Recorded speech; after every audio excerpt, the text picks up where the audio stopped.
साथियों नमस्कार। साथियों, जैसा कि आप जानते हैं, आजकल राजनीति का माहौल दिल्ली में जोरों शोरों पर है। राजनीतिक पार्टियां और राजनेता अपनी जो मेहनत है वो तो दिखा नहीं रहे हैं, बल्कि पैसे का दम, अपने संगठन का दम दिखा रहे हैं। पार्टियां बदल रहे हैं। जिस राजनेता की एक पार्टी ने हाय हाय करी थी वो दूसरी पार्टी में चला जाता है, और जिसने हाय हाय करी थी उसमें दूसरी पार्टी का नेता आ जाता है। आपस में पार्टियां बदल रहे हैं लोग। मैं हैरान हूं कि जिसका एक पार्टी ने विरोध किया था आज को उसी के जयकारे लगाने में लग रहे हैं।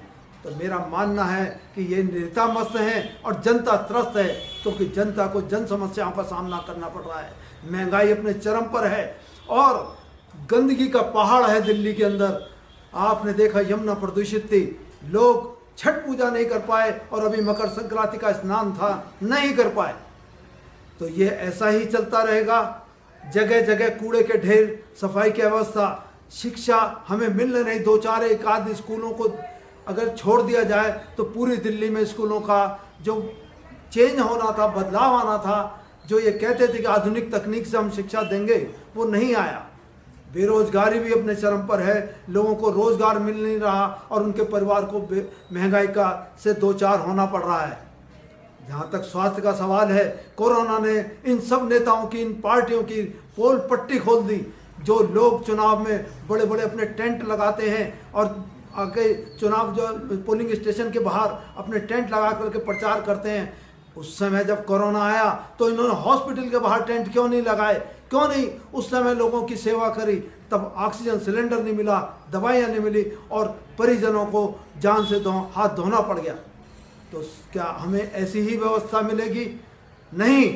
हम चाहते हैं कि जो ये चुनावी वायदे करते हैं अपने घोषणा पत्र में, क्योंकि इसके ऊपर किसी पार्टी और राजनेता के हस्ताक्षर नहीं होते, तो हम ये कह रहे हैं कि अब जो भी नेता और या राजनीतिक पार्टी चुनावी वायदे जनता से करे, वो लिखित में करे, शपथ पत्र के रूप में करे, जिससे अगर वो वायदे पूरे ना किए जाएं तो उसका परिणाम, उसका जो दुष्परिणाम आएगा उसे झेलना होगा, उस उम्मीदवार को झेलना पड़ेगा। उसकी पार्टी की सदस्यता खत्म की जाए, क्योंकि उन्होंने वोट लेने के लिए जो जनता से ठगी की है झूठे वायदे करके, उस ठगी के जुर्म में उन्हें उस पार्टी से निष्कासित किया जाए और उस पार्टी की भी सदस्यता रद्द की जाए, रजिस्ट्रेशन रद्द किया जाए। तो साथियों, अब वक्त आ गया है कि अब आप राजनीतिक अंधभक्ति बंद करो, अब राष्ट्रभक्ति करो और राजनेता नहीं राष्ट्रभक्तों को चुनो।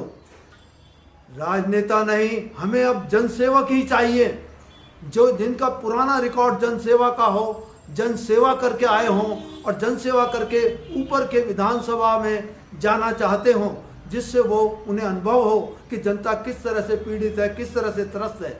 तो ऐसे लोग आगे जा कर के अच्छा काम कर सकें। अभी हमें पैराशूट कैंडिडेट मिल रहे हैं जो टिकट ले आता है, खरीद लाता है, उसने किया कुछ नहीं होता जनता के लिए और वो चुनाव लड़ने चला आता है। तो साथियों, इन्हें ध्यान से परखो। ये बरसाती मेंढक हैं जो चुनावों में निकल आते हैं, तो बरसात होते ही ये टर टर करने लगते हैं। तो साथियों, बड़े ध्यान से देखो कि ये पार्टियां नहीं दलदल हैं, इसमें ये आम जनता फंस कर रह जाती है। कोई इसकी अंधभक्ति करने लग जाता है तो कोई विरोध करने लग जाता है। ना हमें अंधभक्ति करने से कुछ मिलेगा, ना विरोध करने से कुछ मिलेगा। अब वक्त आ गया है कि अपने व्यवहार से हमें इस सब व्यवस्थाओं को बदलना पड़ेगा। आप सब हमारा साथ दें, आप हमारे साथ चलें और पार्टी लेड डेमोक्रेसी संगठन के हाथ मजबूत करें। हमारा कहना है कि जनता अब ये कहेगी इनसे कि शपथ पत्र दो और जनता का वोट लो। तो साथियों, बस इसी के साथ ही मैं अपने शब्दों को विराम दे रहा हूँ। धन्यवाद। जय हिंद, जय जनता की।